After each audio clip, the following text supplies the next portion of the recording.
And I hang out with other people that are my age, and they're just kind of just, look at my phone, selfie. I'm just like, dude, like, oh my God, like, can we talk about like the political and economic state of the world right now? It's a situation that I consider private. You just feel like it ain't really nobody's business. Yeah. But now Black Twitter has claimed it as their business. During the 12... You and I were going through a very difficult time. But in any case, she is now reacting to her son Jaden's claim that she introduced their family to psychedelics, which is excellent momming, by the way. I brought straws, not for the soda. Jada didn't simply reveal a private fracture in her marriage to Will Smith. She placed it under the brightest lights possible, where every pause, every expression, and every uncomfortable silence could be replayed by millions. And while most people focused on Will and Jada sitting across from each other at that red table, the quieter question was always harder to face. What did this do to Jaden and Willow, watching their family's most personal moments become global entertainment? This isn't just another story about a celebrity confession. It's about timing, image, control, and the emotional cost of turning a household crisis into public conversation. As old clips from Jada's memoir promotion began circulating again in April 2026, viewers were reminded of something that made the entire situation feel even more calculated. Her own suggestion that the 2020 confession was not a sudden burst of honesty, but a choice made with full awareness of how the world would react. As promised, Jada Pinkett Smith brought herself to the red table. I was done with your ass. Yeah, you kicked me to the curb. I was done with you. Yeah. Marriages have that, though. Marriages have that. Yeah, we basically, we broke up. And then what did you do, Jada? Well, I think from there, as time went on, I got into a different kind of entanglement with August. She said she could have kept things private, but instead chose to sit across from Will on camera because in her view, it would somehow help him process what happened. But that's where the story takes a colder turn, because healing usually happens in quiet rooms, not in front of an audience waiting to judge every breath. And once you add in the public curiosity around Brother Bilal's claims, rumored recordings, and the wider Hollywood circles people keep trying to connect, the picture becomes less like a confession and more like a doorway into something far more uncomfortable. The deeper this story goes, the more it feels like the people least responsible may have carried the heaviest weight. What looked to some viewers like a moment of honesty felt to others more like a carefully staged unraveling. Not loud, not chaotic, but controlled in a way that made it harder to look away. In that room, the applause came quickly, almost instinctively, as if the audience was responding to courage rather than questioning the cost of that openness. But step outside that space for a second, and a different perspective starts to form, one where two teenagers, Jaden and Willow Smith, weren't part of the conversation at all, yet somehow became central to its consequences. I love you. G.I. Jane 2, can't wait to see it, all right?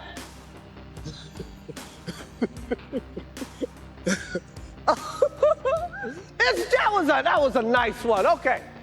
I'm out here. Richard. Oh, wow. Wow. Will Smith just smacked the shit out of me.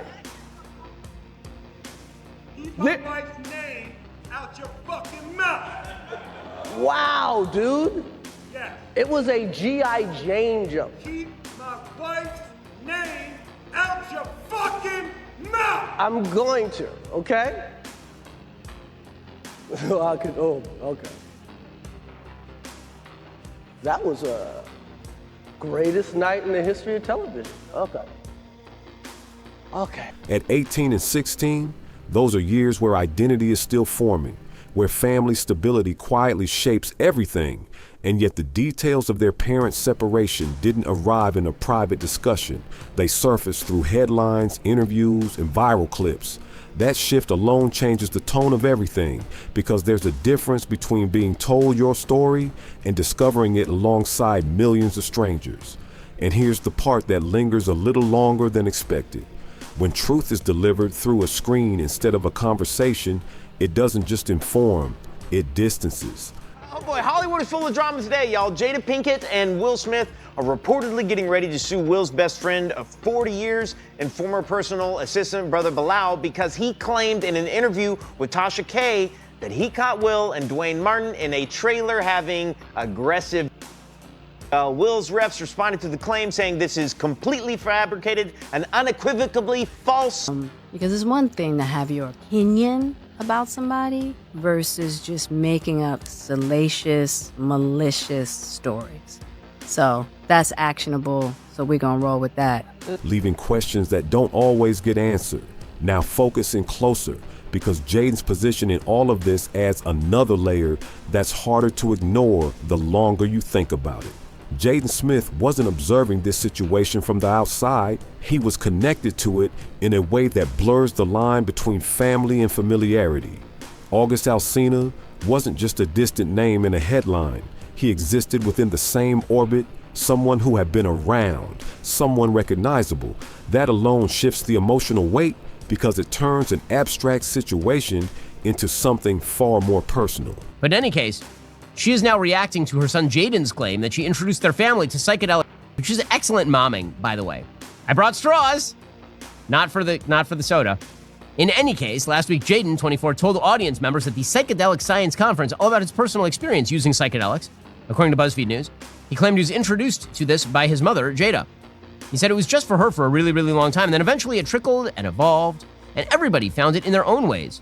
And when Will Smith later described stepping back and allowing space for Jada to figure things out, it introduced a dynamic that many people still debate, not loudly, but persistently.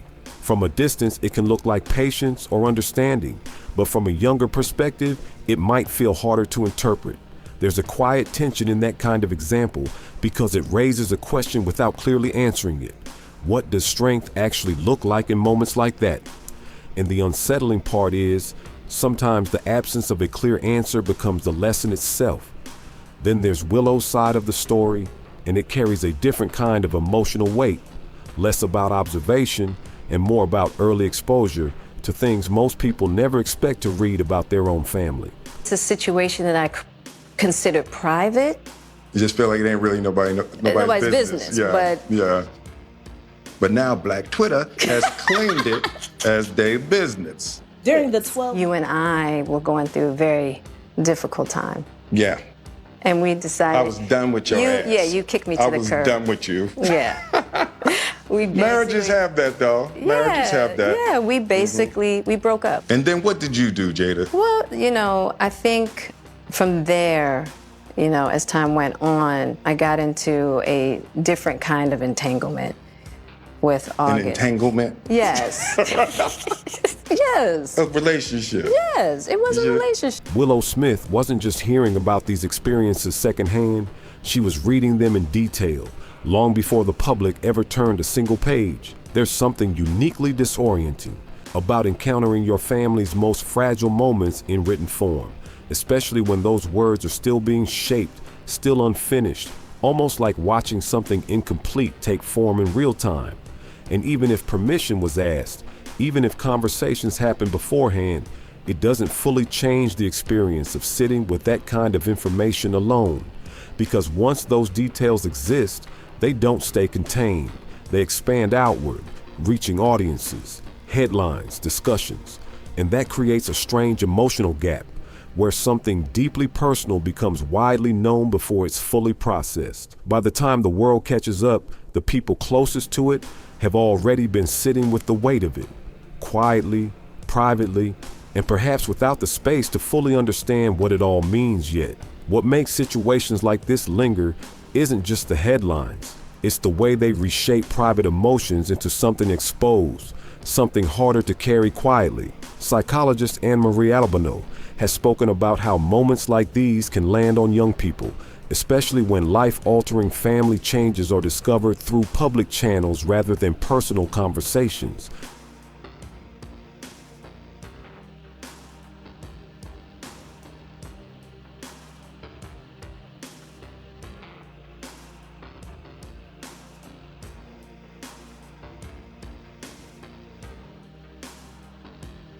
Introduced to plant medicine 10 years ago to deal with my depression. Yeah. And it knocked it out. What it does, unlike just going to therapy and putting people on Prozac, it doesn't just introduce information, it layers it with visibility, with the awareness that everyone else is learning the same thing at the same time. And that's where it becomes more complicated than it first appears, because the emotional response isn't just sadness or confusion. It can include a subtle sense of exposure that's difficult to articulate. Now place that into Willow's position, where even the idea of consent becomes blurred. Willow Smith being asked whether she was okay with the book's content sounds reasonable on the surface, but underneath that question sits a quiet pressure, one that doesn't leave much room for a real answer. Because what does no even look like in that situation? And here's the unsettling edge of it. Sometimes the hardest choices aren't the loud ones, but the ones where saying anything at all feels like stepping into the wrong role. Then the focus shifts again, and this time it centers on Will Smith, not just as a public figure, but as someone whose image has been slowly reframed over time, piece by piece. Nick Cannon once suggested that the moment at the Oscars didn't come out of nowhere, but rather felt like the release of something that had been building beneath the surface for years. That perspective doesn't confirm anything outright, but it introduces a pattern that some people can't ignore, a cycle where public moments create pressure, and the response to that pressure becomes another headline. When you zoom out, the contrast becomes striking. The same man once known for effortless charisma and wide-reaching appeal now finds himself viewed through a completely different lens, one shaped as much by internet culture as by his own work. And here's where the tone quietly shifts again, because when public perception changes this dramatically, it doesn't just stay online, it echoes back into personal identity. There's a subtle but persistent question buried in all of this. At what point does a public narrative start to influence how someone is seen at home? And when that question extends into family dynamics, it becomes even harder to untangle. Jaden Smith and Willow aren't just observers of a media cycle. They're growing up alongside it, forming their understanding of relationships, respect, and identity while these narratives unfold in real time. The idea of a father figure, especially one in the public eye, often carries an unspoken expectation, not perfection, but consistency, a sense of grounded strength that children can recognize and rely on. Jaden Smith in Paris, pants barely hanging on, defying gravity and all fashion rules. Even Justin loves the saga style. Everyone's jaw dropped. Would you dare to rock this look? What's up, Jaden? The red. Thank you. You're welcome. Can you pause real quick, Jaden? Quick. Yeah! But when that image is repeatedly challenged in front of the world, it introduces a kind of ambiguity that doesn't resolve easily.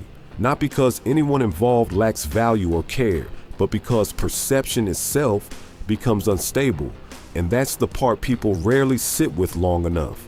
When love, respect, and partnership are discussed publicly in fragments, they can start to feel less like lived experiences and more like shifting interpretations. By the time outside voices weigh in, including commentary from outlets like the Washington Post, the story has already taken on a life of its own, one that continues to evolve long after the original moment has passed. By the time this story reached its next phase, it wasn't just evolving, it felt like it was accelerating, pulling in new layers faster than anyone could fully process them. Public opinion, once formed, has a way of hardening into something almost immovable. And for Will Smith, that shift seemed to happen in real time, right in front of an audience that had already begun connecting dots of its own. Then, almost without warning, another chapter surfaced, one that introduced a name many people hadn't heard before, yet suddenly couldn't ignore. Brother Bilal stepped forward in late 2023, describing moments that immediately sparked intense debate online. According to his account, he had witnessed something deeply personal involving Dwayne Martin, a claim that was quickly and firmly denied by Will's representatives, while Jada Pinkett Smith publicly rejected it as well. But here's where the tension quietly deepens. When a story comes from someone with decades of proximity, dismissal alone doesn't always close the loop.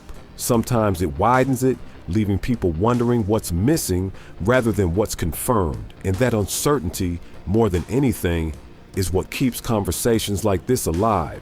Then the timeline pushes forward, and instead of fading, the situation appears to grow more complex. By late 2025, legal action entered the picture, with brother Willow reportedly filing a lawsuit that introduced the idea of alleged recordings, a detail that, whether accurate or not, added a new level of intrigue that people couldn't easily ignore. Not long after, additional claims surfaced, this time involving Bryce Gray, further expanding the scope of speculation surrounding Will's personal life. Around the same time, conversations online began linking his name to gatherings hosted by Sean Combs, connections that, in the public imagination, often carry implications far beyond what's actually known. And just as that narrative was unfolding, another layer appeared, a lawsuit from Brian King Joseph, bringing forward separate allegations that added even more weight to an already complicated situation. None of these claims have been proven in court, and Will has denied them, but that doesn't stop the ripple effect, because in the digital age, the existence of a claim can sometimes travel further than its resolution. And here's the part that quietly lingers beneath all of it.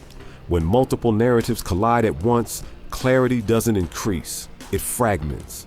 And while the headlines continue to shift, there's a more personal dimension that rarely gets the same level of attention, yet feels impossible to ignore once you think about it. Jaden Smith, Willow Smith, and Trey Smith aren't just names adjacent to the story. They're individuals experiencing its impact in real time, watching as each new development unfolds in public view. Imagine trying to form your understanding of family, trust, and identity while your last name is constantly trending for reasons you didn't choose. It's not just one moment or one headline. It's the accumulation, the layering of narratives that don't pause long enough for reflection, and that raises a quieter, more difficult question that doesn't have an easy answer. When a family story becomes ongoing public discourse, where does the private reality end and the public version begin? Because once those lines blur, they rarely return to where they started. And just when it feels like every angle has already been exposed, a deeper question begins to surface. Not about what happened, but about what all of this meant to the people living inside it. Because if you trace the timeline from the outside, it looks like a sequence of events. But from the inside, it may have felt like a slow, ongoing shift where stability was replaced by unpredictability. For Jaden Smith, Willow Smith, and Trey Smith, this wasn't just one defining moment, it was years of watching their family narrative evolve in front of millions, with each new reveal adding another layer they had to quietly process. And here's where the story takes a more reflective turn, because growing up in that kind of environment doesn't just shape memories, it shapes perception, identity, even the way trust is understood. What happens when the people you look to for grounding are themselves navigating something uncertain, something constantly being redefined in public? That question doesn't come with a clear resolution. And maybe that's the point, because sometimes the impact of a story isn't found in the events themselves, but in the silent ways it changes the people closest to it, long after the headlines move on. What lingers at the end of all this isn't just a series of public moments. It's the image of a family navigating something deeply personal while the world watched from every angle. They saw their mother, Jada Pinkett Smith, sit under studio lights and openly describe a relationship that wasn't distant from their reality, but connected to their own circle. They saw their father, Will Smith, across from her, holding composure in a moment that didn't feel private anymore. And somewhere along the way, through pages of a memoir and the conversations that followed, the idea of their parents' marriage seemed to shift from something lived to something explained, almost like a story being rewritten while they were still inside it. But here's where the emotional weight quietly intensifies. When those explanations continue beyond the home, onto stages, interviews, and audiences, the line between healing and exposure becomes harder to define. Because once something is shared that widely, it doesn't return to being just yours again. And as the narrative kept expanding, so did the pressure surrounding it. especially for Jaden Smith, Willow Smith, and Trey Smith, who weren't shaping the story, but inevitably living within it, being asked to understand, to accept, even to quietly support something that carried such public weight introduces a kind of responsibility that doesn't feel optional. It's subtle, almost unspoken, but it lingers, because agreeing doesn't always mean processing, and silence doesn't always mean comfort. And here's the part that doesn't resolve easily. When a parent frames their actions as coming from love or growth, it can still leave behind questions that don't have immediate answers. Intent can explain a decision, but it doesn't always soften how that decision is experienced, especially from the perspective of those still trying to make sense of it. Then there's the broader shift, the way public perception begins to shape something more foundational. A father's presence isn't only defined by what happens at home, it's also influenced by how he's seen beyond it, fairly or not. And when that image is repeatedly challenged in front of millions, it introduces a kind of tension that's difficult to reverse. Not because identity disappears, but because perception evolves faster than it can be rebuilt. Add to that the ongoing conversations, the speculation, the unresolved questions that continue to circulate, and the situation becomes less about a single chapter and more about an ongoing narrative that refuses to fully settle, which leads to a final, lingering thought, one that doesn't point fingers as much as it invites reflection. When a family's most vulnerable moments become part of a global discussion, who actually gets to decide what the story means in the end? And maybe that's why this continues to divide people, because depending on where you stand, the same events can feel completely different. Comment below with what you think is really going on. Leave a like if this gave you chills, and subscribe. Plus turn on notifications if you want to see more Hollywood secrets.